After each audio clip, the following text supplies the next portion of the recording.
Good morning and good evening, everyone. I'm going to cook egg and luncheon meat fried rice with jalapeno. Thank you for watching, likes, and subscribe. Don't forget to post the notification bell so every time I upload my video, you're always updated. Thank you.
Good morning and good evening, everyone. Today we're going to cook egg fried rice and luncheon meat with a lot of onions.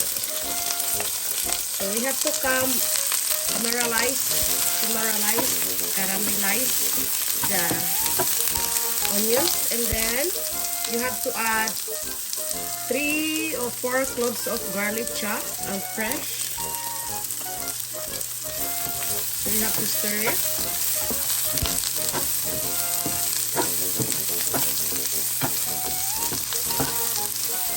So when the garlic and onions is smell good, then you have to add luncheon meat. This is a chicken luncheon meat. I bought this in Walmart.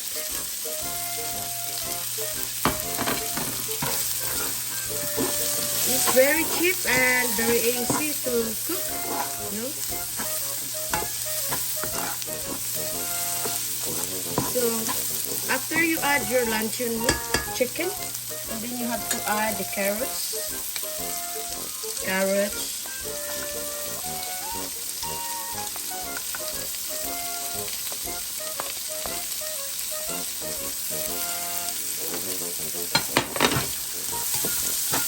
You have to stir it, make sure that it's not get turned brown.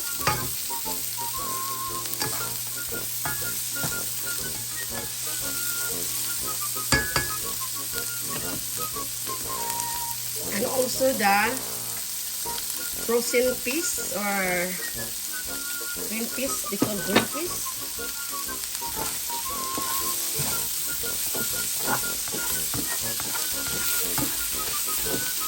And then I have 2 eggs.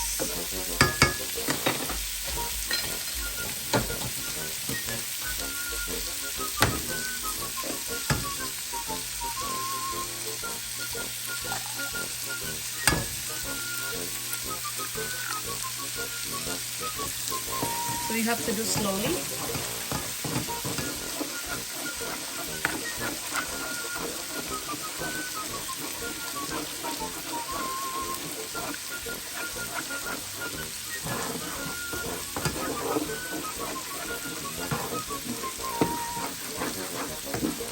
So make sure the eggs is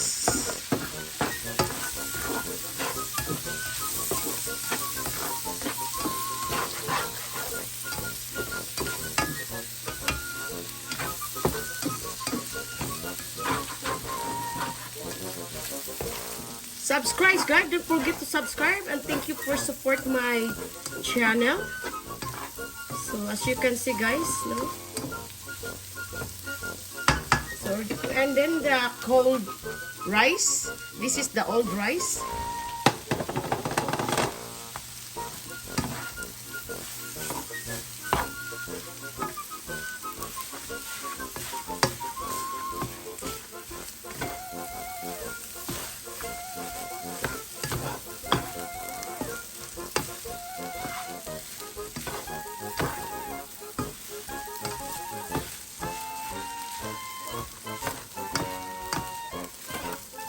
So now we have to add some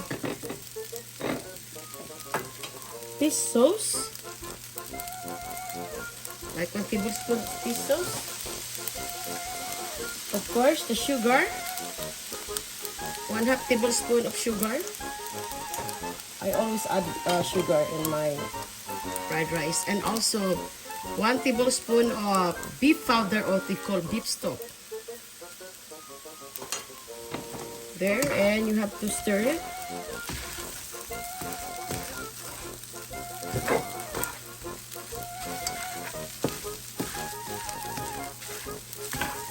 So don't forget to subscribe, like, and share, and you have to push the notification bell, so every time I upload my video, you always updated, you know.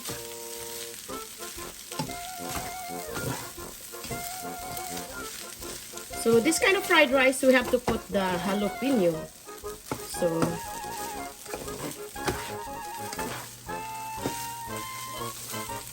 if you don't like spicy, then you can add spicy. If you like spicy, then you can add chili powder or chili flakes or something like that. But I just add the jalapeno later, no?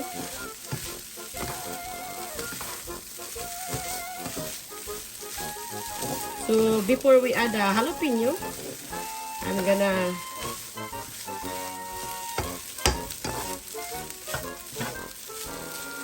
I need to taste it.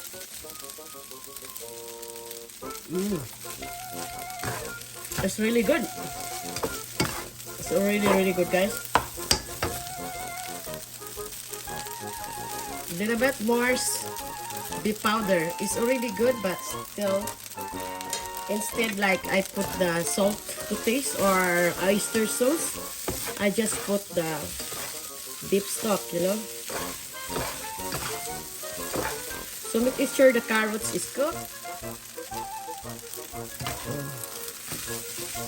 The carrot is not ready yet, still.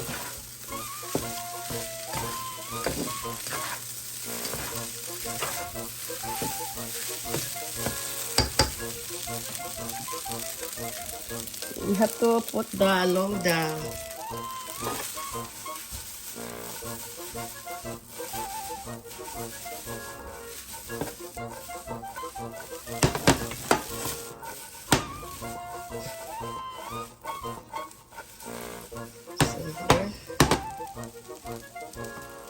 we have to add more eggs. There. And then of course, don't forget the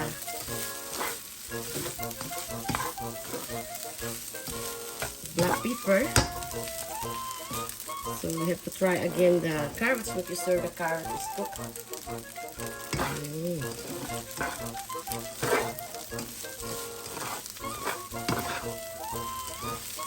So it's really good and delicious, no?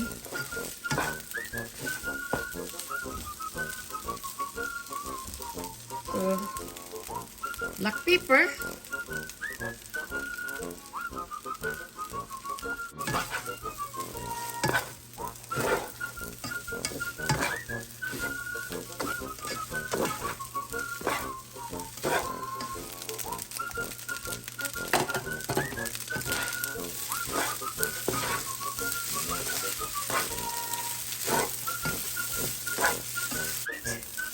Sit aside.